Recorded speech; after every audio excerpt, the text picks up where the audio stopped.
नदवी साहब, मैं खुदा को मानती हूँ, पहले मैं इसी प्रमाइस से शुरू कर रही हूँ और ये बता रही हूँ आपको, मैं मानती हूँ,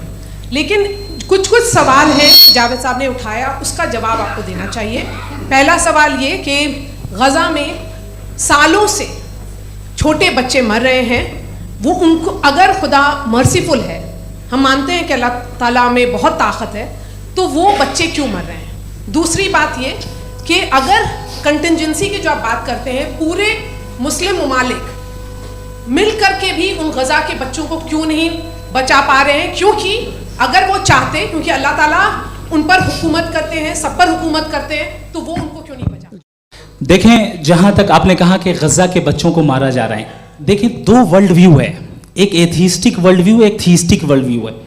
बच्चे मर रहे हैं दोनों वर्ल्ड व्यू में, लेकिन हमारा वर्ल्ड व्यू कह रहा है कि रिकॉम्पेंस है, ये कह रहे हैं कि उनका मरना बेकार जाने वाला है, कोई उसका रिकॉम्पेंस नहीं है, चूंकि इनके यहाँ आखिरत और अल्लाह का कोई तसव्वुर या गॉड का कोई तसव्वुर नहीं है।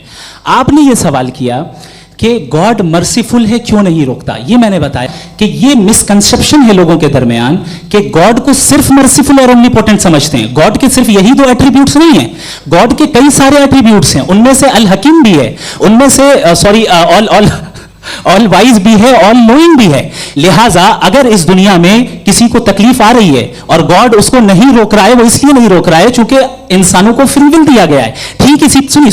इसी तरीके से अगर एक डॉक्टर किसी छोटे बच्चे को इंजेक्शन लगा रहा है, उसे तकलीफ पहुंच रही है, उसके लिमिटेड पर्सपेक्टिव के एतबार से ये गलत हो रहा है और डॉक्टर बुरा है, लेकिन जब आप ब्रॉडर पिक्चर को देखेंगे, आपके और हमारे पास सिर्फ एक पिक्सल है, हमें इतना नजर आ रहा है कि गज़ा में कत्ल हो रहा है, लेकिन इसके पीछे कितना रिकॉम्पेंस उनको मिलने वाला है, पूरा पिक्चर गॉड के पास है। तो एक पिक्सल से आप पूरे पिक्चर को कभी भी जज नहीं कर सकती। आप इसमें कुछ जोड़ना चाहेंगे?